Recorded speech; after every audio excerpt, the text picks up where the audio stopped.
So again, my name's Chris. For those that don't know me, I live in Fort Myers, Florida, a couple hours south. I'm very happy to drive up here, to be here. And I work in software development. I work at home, and I'm married, and I have two kids. My youngest daughter is 1 year old, and my son turns 3 on Thursday. And so, yeah, that's kind of me. A lot more to it, but, I just want to take some time to share about kind of my practice, how I reflect, and just kind of share that with you. And hopefully over the course of the next hour, you may get to know me a little bit better. And I'm very happy to be here. And so I was thinking about what to share, because there's just so much wonderful things to share about.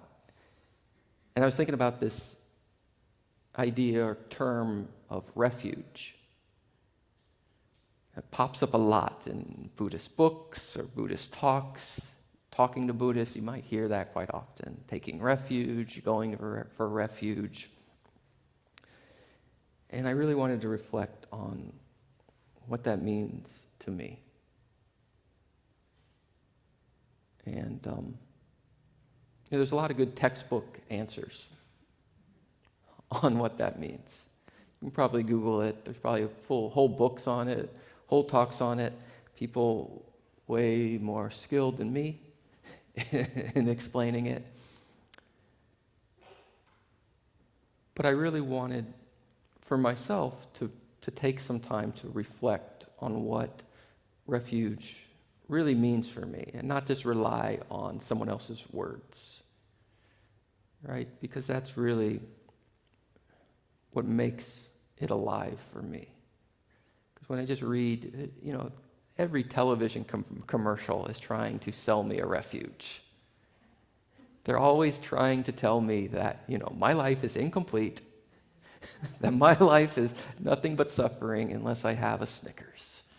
And when I have a Snickers, my life transforms, and all my struggles in life are gone, and I'm lonely unless I drink Pepsi. And while that's great, I've come to realize my expectations are often not met if I just take the authority of what other people say. Or I will grab onto it until a bigger authority or something more tasty or tantalizing comes along, and then I'll often jump ship. So that's why I really didn't want to come here and just sell an idea of, this is what, refuge is all about. This is what, this teacher is saying refuge is all about. But I really just wanted to share about how I investigate what refuge means to me. And so I started with the question, what do I take refuge in? And perhaps many of us have asked that question or heard talks on that question, or again can give a nice eloquent answer about what we take refuge in. Another way to ask that question is, where do we go when life gets stormy? Where do we go when life gets rough?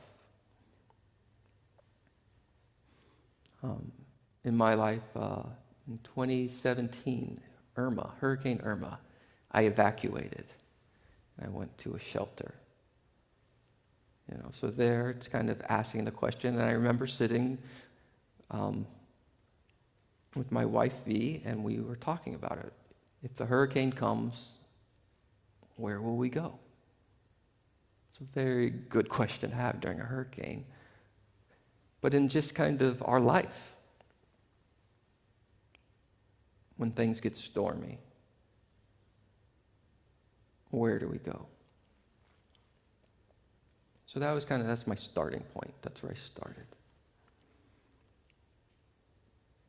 And perhaps we'll just take a moment to just reflect, just see what comes up, just even before I've even really talked about it. When I ask that question, what do we take refuge in? Where do we go in our life when things get stormy, get overwhelming, get out of control?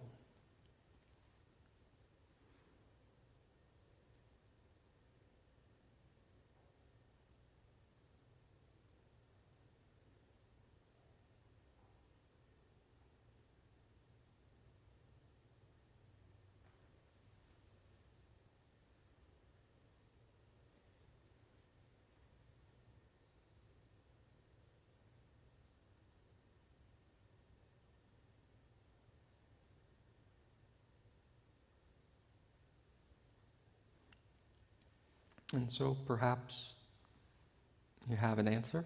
Something arose. Perhaps something didn't. And that's okay. It's kind of a starting point. And for me, I remember looking back, and I didn't really have a good, solid answer at the beginning. And so what I needed to do, or where I started, was another question. Before I can start to explore, where can I go? What can I take refuge in? I needed to ask myself, why am I even taking refuge to begin with? In the case of the hurricane, is a little more obvious, right? Because we were watching the news and the county was like, please evacuate. Right? I could see the present situation. We could watch the hurricane approaching, and then we clearly knew, okay, this situation is getting rough. We need to evacuate.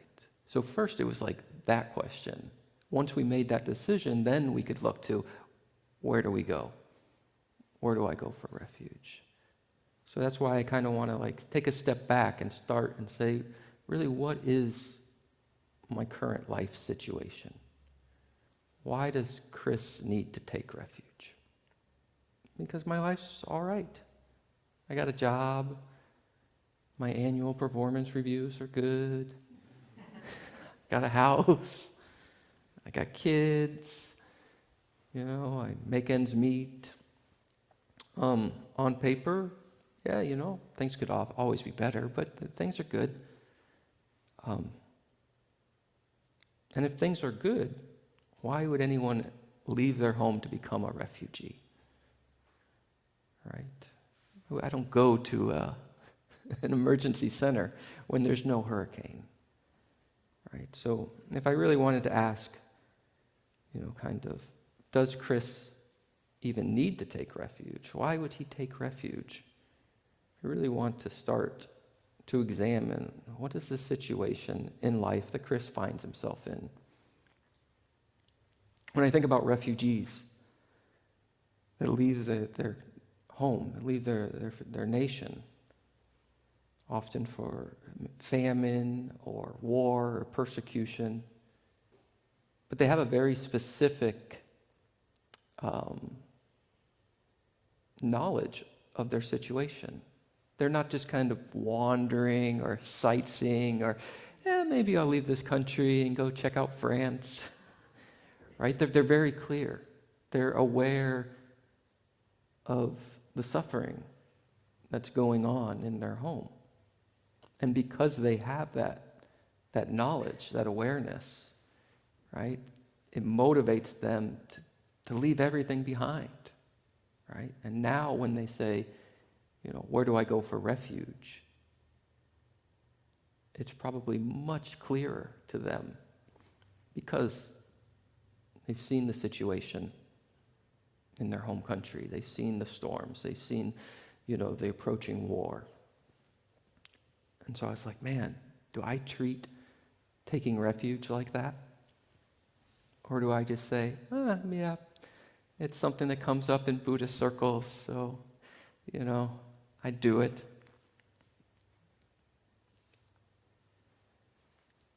So that was really the question that I wanted to reflect on.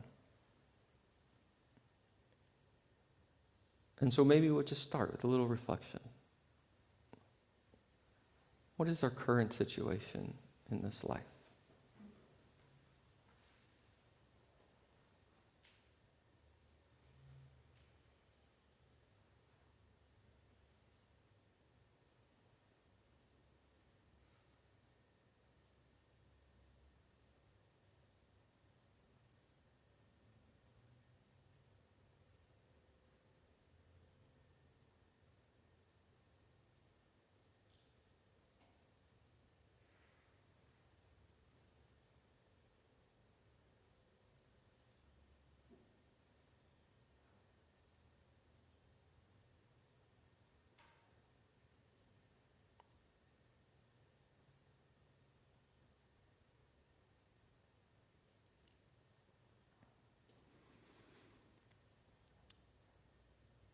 And so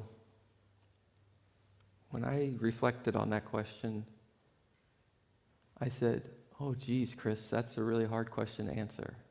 It's kind of vague. And where do I begin? And what does that even mean?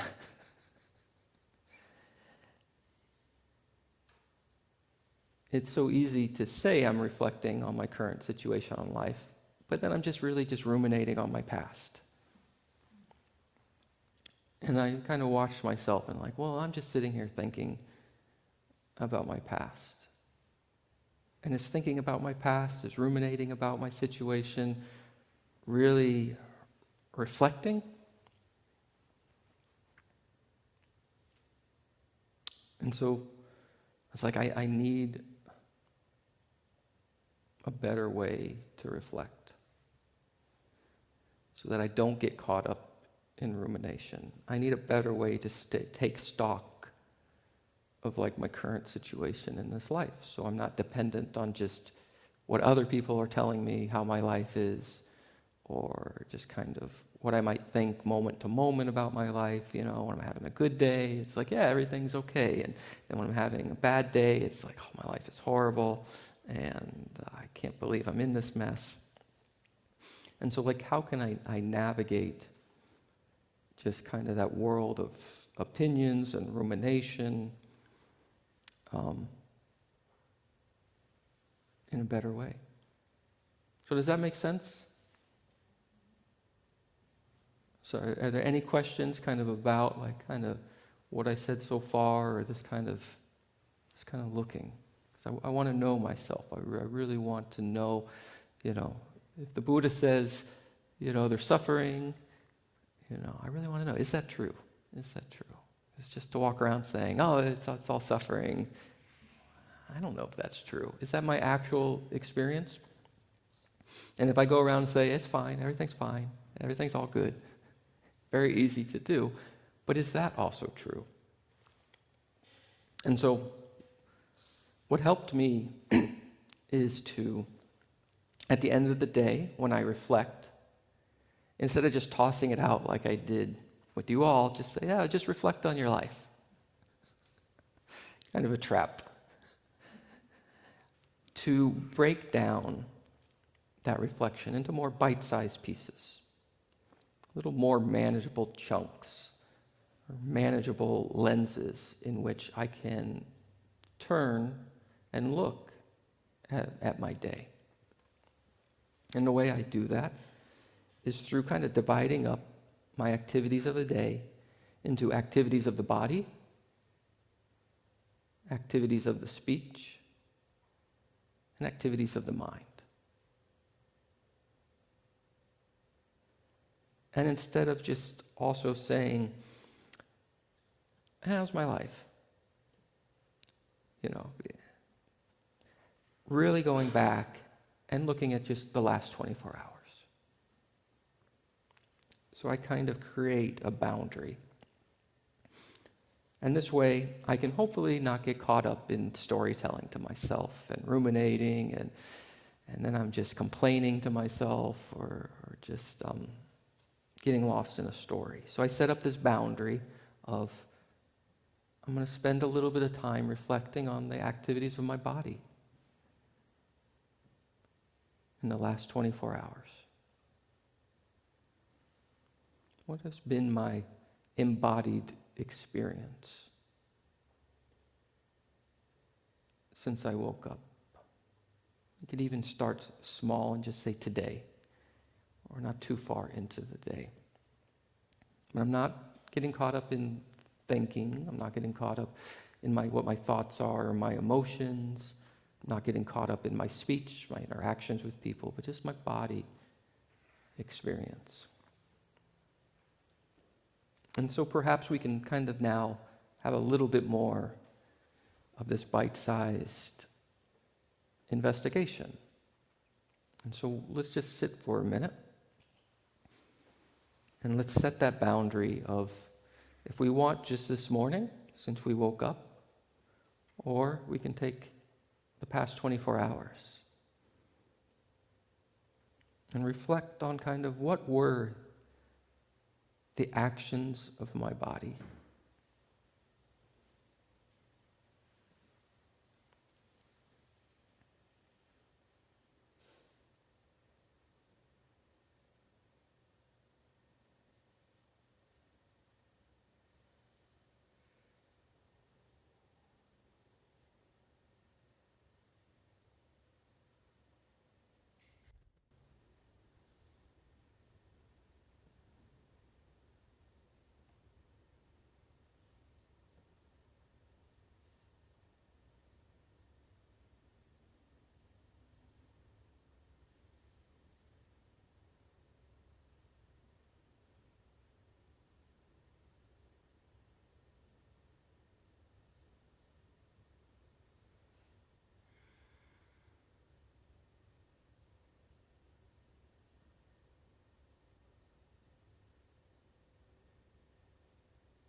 And just like our mindfulness practice, we get caught up in a story or narrative, we just come back to that question. What was my lived experience of being in a body this morning and yesterday?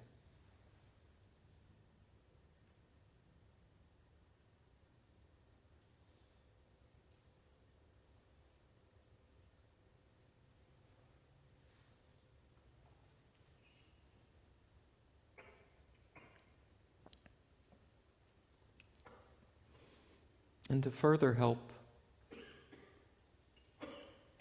even kind of break this down even more, whatever arises as I reflect, I can kind of look at them as, were these activities of the body wholesome, unwholesome, or neutral? So I can kind of just start to take a little bit better stock in a little bit more deliberate, kind of systematic way. So when something pops up, what was that embodied experience like? Was it wholesome? Was it unwholesome? Was it neutral?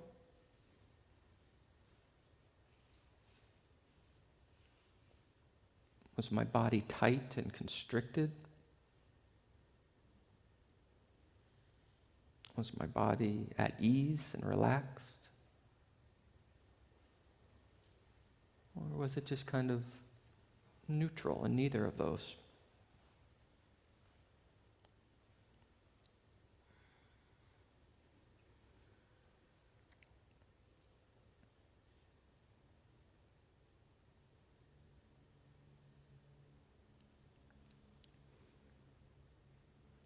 And so we can just stay here with the body. And before we move on to speech, and see what comes up for people. For me, I work at home, in an office, sitting in a chair from like 8 to 5. So one thing that kind of arises is like, how is my posture for most of the day? You know, what's the experience of sitting at my desk? I would say it's a neutral experience, right? It's not unwholesome. There's plenty of worse things in the world. But I wouldn't necessarily label it wholesome either. It's just sitting. But when I come into kind of and check in with what was that experience like, I can see my body was tight and uncomfortable. And I sat. And sometimes when I reflect on my day, or even throughout the day, I notice like, oh, I felt thirsty throughout the day. And again, that's not necessarily unwholesome or problematic, but just noticing oh, yeah, when I check in with myself, my body has felt thirsty, for like the last hour. Right? Or I normally wear glasses, but I scratched them up, so I haven't gotten replacements yet. And just noticing, my eyes looking at the screen. There's constriction there. I drove up from Fort Myers to Tampa. It took me 2 hours, no traffic, no rain. It was a pleasant drive. But I checked in with my body, that experience of driving. Right? Sometimes it's pleasant, enjoyable. Some people really like driving. Other times you're stuck in traffic and it's not great. But when I come in just to the body, not the story of the driving, I notice that the body is tight. A constant gripping of the steering wheel, the subtle movements of my eyes, checking the mirrors all the time. I notice just sitting in a car seat for 2 hours, I'll notice some back pain. And so, as I kind of reflected in this way of both the body, the speech, and the mind, I really noticed how prevalent neutral kind of sensations, neutral experience, neutral activities were in my life. And that makes a lot of sense when I kind of talk about my life's okay. There's just so many of these subtle, neutral activities that often go unnoticed. Because I normally focus on the problems, right? And things like my posture, things like whether I'm hungry or thirsty. I'm not starving, I eat 3 meals a day, right? So it's no big time, no big deal. But I noticed there's just so much neutral activity that my body's going through. That my body is just activities of the body, experiences of this body. Busy, busy, busy, busy.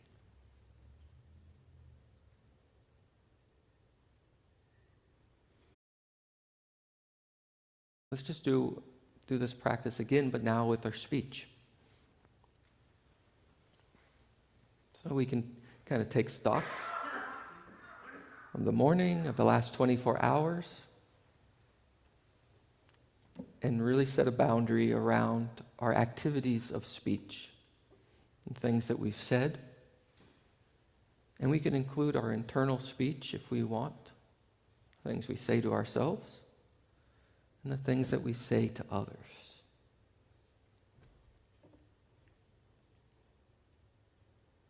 You can also include the things that other people have said to us.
we can do just like before.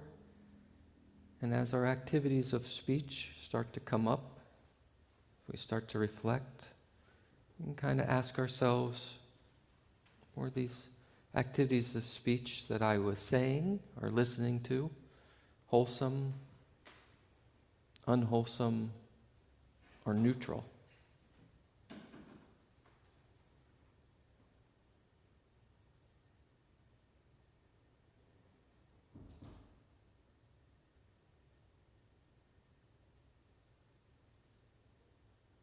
And to help us answer that, we can look at how did it feel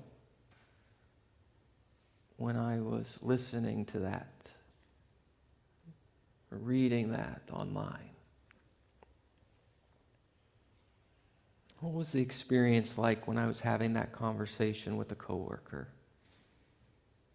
or family member?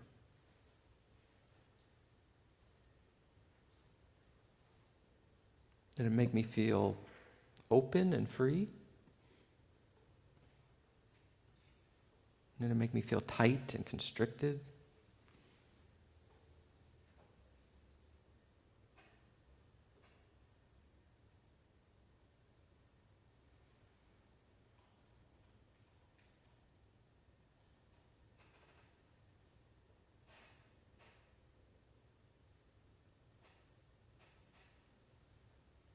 And I said those stories about myself to myself. Was it wholesome? Did it give me ease and peace of mind?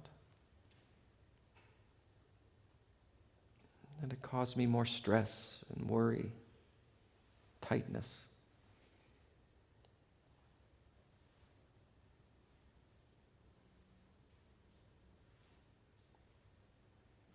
Or was it just completely neutral? Sort of like, what time is it? It's 11:27. Neutral.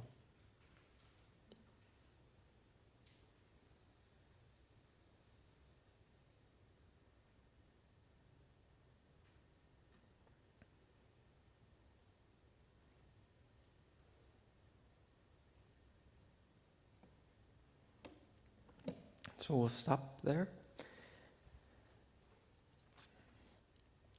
And how was that for everybody?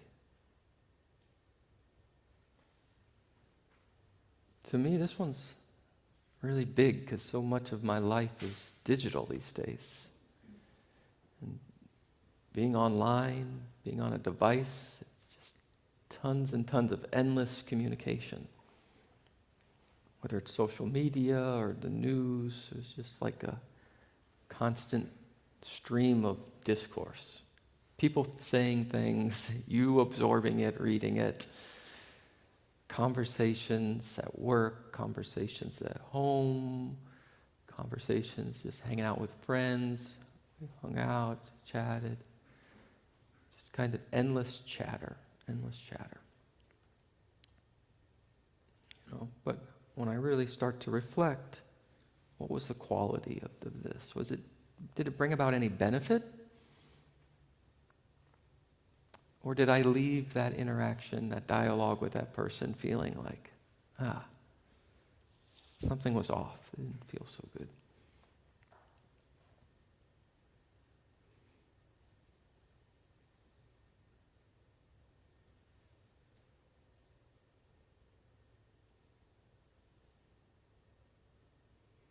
And just to give an example of kind of how this unfolds in my life, like at work. A lot of my conversations, I work at home, so it's mostly like text-based through Microsoft Teams, which is like text chatting each other, or emails. And for a long time, I was very much concerned, making sure that what I typed, what I said, made me look good. Didn't make me look stupid. I don't want to look stupid. If I look stupid, I'll be the weakest link. If I'm the weakest link, I'll be found out and I'll be fired. It's my little story, my little narrative I tell myself. And so that was my concern. And I noticed that caused a lot of constriction in when I was interacting with coworkers, right? Because even though I was, they would ask me a question and then I was typing a response, very just kind of normal, mundane thing, there was like this constriction, this tightness in my life around that. And what I noticed is I was often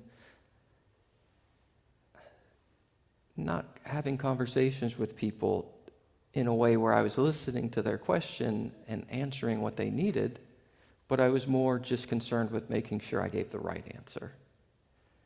Right? And I wasn't necessarily there for the other person. And those work relationships weren't deepening or growing because they were just kind of transactional. A good example that comes up real easily is just scrolling internet and news, just watching how that makes me feel. Watching how just reading something, go back to the body, I have a body physical reaction of constriction, right? And so it's like it comes up twice. It comes up of like, being on my phone, I noticed a feeling of constriction in my body. And I also noticed a constriction in my speech, in that reading, and I just started arguing, kind of leading to thoughts of where I'm just arguing to whoever wrote the article. I don't even know them. And so we won't go into mine just for time, but I do the same thing. And when we talk about what are your activities of mind, what are your activities of the thoughts, the stories, the narratives, all those opinions that come up, and all of a sudden you don't even have to read the story. You see a headline that just pops up, and you just throw it out there on the internet, and next thing you know, you're just like, oh, that's wrong because of this, that, and this, and you're thinking about it and producing counter arguments, and I do that a lot. So when I take stock of my day, I'm really looking at like, what are these activities? What did they give rise to within me?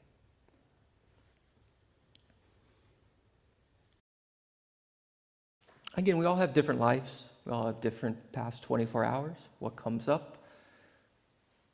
Many different causes and conditions. So I really don't want to sell you this is what it should be like.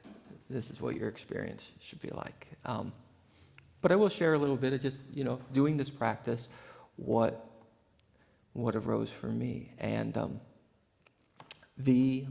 my wife and I, we went to Cocoa Beach for a vacation, got a hotel right on the beach, and we checked into the hotel and put our stuff in, and we said, let's go for a walk on the beach. And I noticed the toilet seat in the hotel was kind of busted and broken. And we went for a nice walk on Cocoa Beach, kind of in the evening. We got up there in the evening. We were walking on the beach, and I noticed, I think V specifically said something about just how beautiful the beach was during sunset. And I noticed, man, inside, all I was thinking about is that toilet seat, and how I need to talk to somebody at the hotel and get that replaced. And I totally was not connected in the present moment of the sunset. I was staying on a beautiful beach. It was wonderful, right? Picturesque, it's like a TV commercial, just waiting for the margarita commercial, or whatever to sell. But here inside, I wasn't connected with the experience of V. I was disconnected from her. And when she said that, it kind of woke me up in that moment, because I noticed she's having a wonderful lived experience of what's actually happening. And here I am just thinking about the to-do list of the hotel and totally just missing out on that. And so is thinking about a hotel toilet seat a bad thing? No. what I notice is most of these activities are like seemingly benign, neutral. Yeah, getting someone to replace a broken toilet seat is not a bad thing, and remembering to do that, before you go up to the room is a good thing. But the problem is all these little neutral experiences, they add up, and they keep me so busy. And like, I'm so busy, busy, busy. Is having a bad posture necessarily a problem? Maybe when I'm older, but kind of right now, no. But it just keeps me wound up. All of these little tiny neutral things just keep me so stirred up. And so when I'm having a day, I'm not drinking enough water, not being mindful of that I'm hungry, or my posture, I get more stirred up. And when my body's stirred up, it's easier for my speech to get stirred up. It's easier for my mind to get stirred up. And these have real impacts in my relationships with others, and how I connect with other people, how I relate to other people, the conversations that I have to other people, the thoughts and opinions that I have other people. So it's not like seeing one news headline like really is a problem, but when I reflect, I'm like, oh my gosh, it's just like endless. I think I'm only an hour through my day. And it's kind of all these neutral activities. And that was a shift for me, because when I started, I kind of started from a place of like, yeah, my life is good. I'm not killing anyone. I'm not doing sexual misconduct. I'm not stealing. I'm not lying very much. Things, kind of things are good. But when I really start to break it down, right, really start to kind of deconstruct, kind of break down my experience and start to look at what are all of these neutral experiences kind of bringing to the table? How are they really playing out? I can see how my experiences, if I get kind of too tight while I'm driving, because of driving through the rain, something. Again, not super, but then I can get out, come home, and now I'm tight. Good example of being a parent is lack of sleep. My body is often tired, often having a 1-year-old and a toddler, they take a lot of energy, and I don't get a lot of sleep. I'm trying to take more naps. And when I check in with my body, it's often tired. And when my body's often tired, I can often quickly kind of snowball, into more thoughts. I'm tired. It becomes like kind of grumpiness. And that grumpiness can then play out in the way, even not what I say, but just how I say it. Right? And now I'm like interacting in the world. I'm doing the same things of cleaning the house, taking out the garbage, unloading the dishwasher, doing laundry. But when I'm doing it from a place of like grumpiness, it's like, take out the garbage. Would you take out the garbage? And so the activity of taking out the garbage isn't a big deal. And being tired isn't a big deal. And all these small things. But kind of this chronic busyness, right? This chronic, like always, the body's always doing something. The speech is always doing something. The mind is always doing something. Has the potential to really kind of add up. And these small little constrictions can kind of snowball.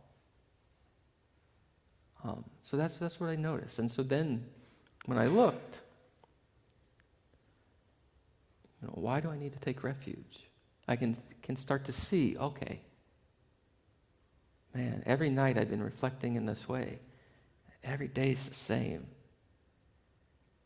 Right? There's just this constant, like endless, overwhelming kind of constriction. Always something to do. Always one more activity, one more thought, one more thing. It's just more.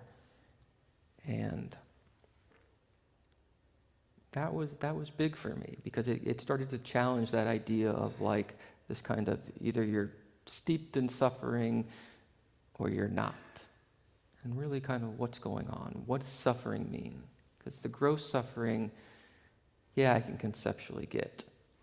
But this kind of mundane, neutral, chronic busyness that's always there, I wouldn't have recognized it. And even, when I read books and they talk about it, I just kind of, okay, yeah, my life's good.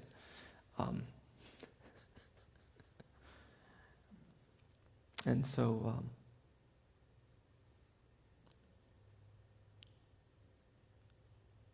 for me, yeah, it's about connection.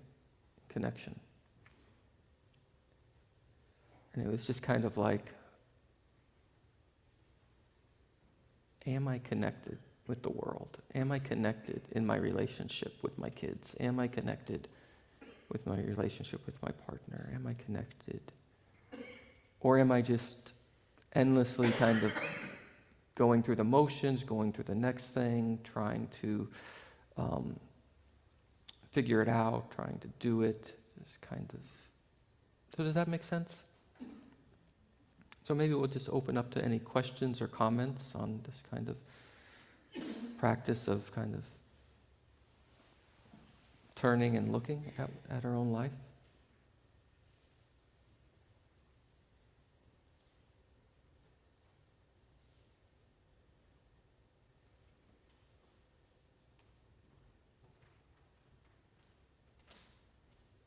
And the main point is to really get to know myself.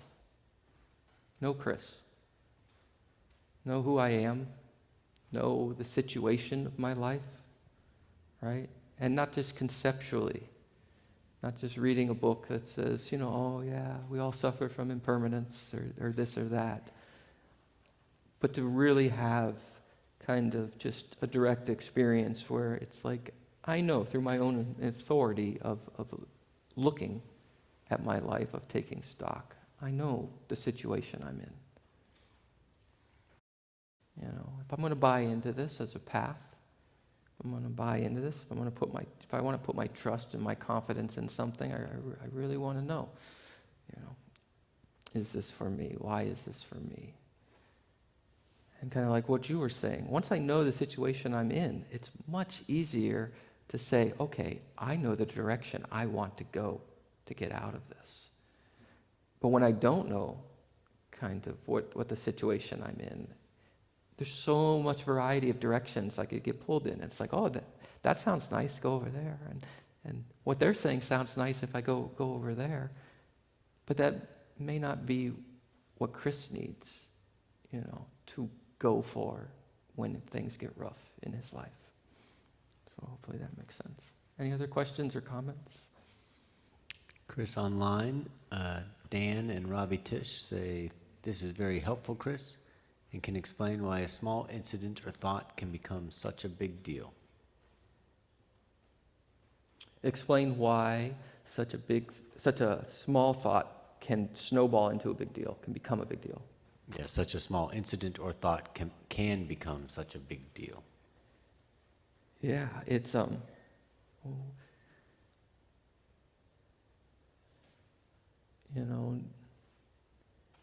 all just adds up. Each snowflake doesn't think that it's part of the avalanche. But an avalanche is just made up of many, many, many snowflakes. And like that, when I really look at and I start to examine the times where I'm suffering deeply, where like fear is there, whether it was around like the example I gave of my workplace fear, or anger is there. When I really start to look at that, I see it's not just like anger is like one thing, but there's just all these little tiny, constrictions. That's the term I like. Little tightenings, right? I'm holding tightness in my shoulder. I'm holding tightness in my jaw. Holding tightness in my fists. Speaking quickly, and loudly. And there's just so much that, again, each little snowflake is not an avalanche, But when they all just chronically, constantly come together again and again and again without relief, and without stop, it can become overwhelming. And when that overwhelms and I don't have a place to go, that's where I get into trouble. That's where I personally cross that boundary, and it just can wreak a havoc on my relationships. I'm no longer connecting. I'm no longer, mindful. I'm no longer compassionate. I'm no longer being a benefit. I'm no longer thinking about the other person as a person. I'm just kind of reacting to all of these kind of little tiny subtle things that are happening.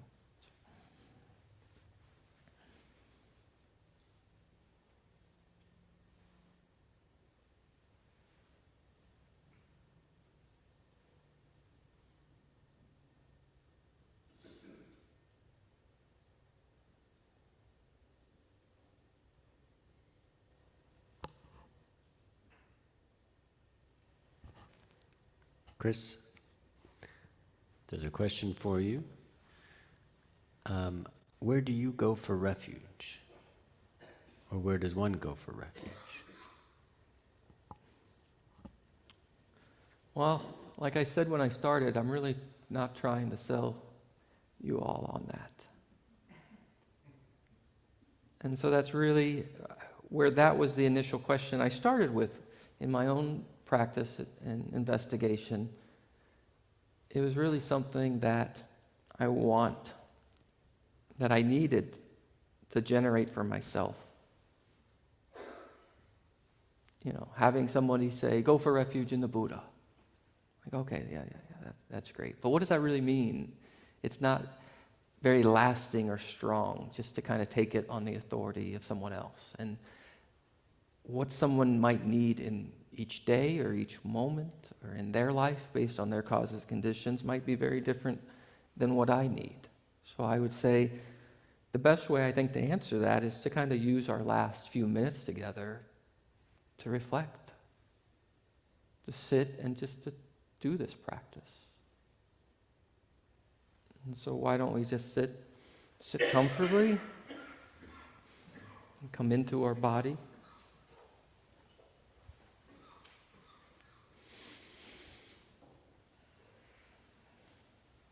And then establishing that boundary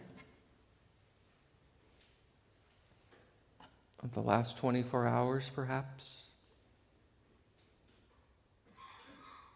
Setting the intention not to get lost in the story about my past or my life or my dramas, but just to kind of take a bite-sized piece of the activities of my body or the activities of my speech, the activities of my mind, and to just really start to look.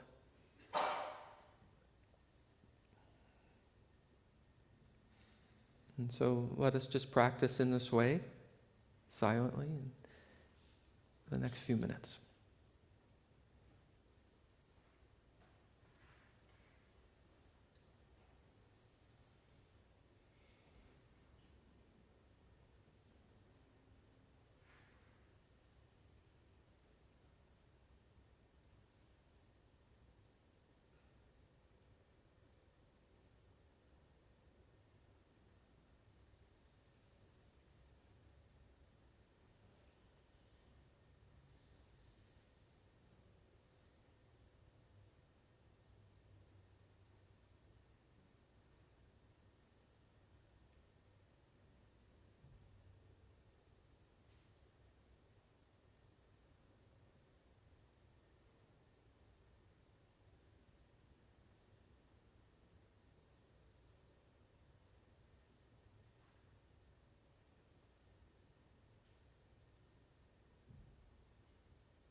Thank you, Chris. Thank you for coming up and sharing Dharma today with us.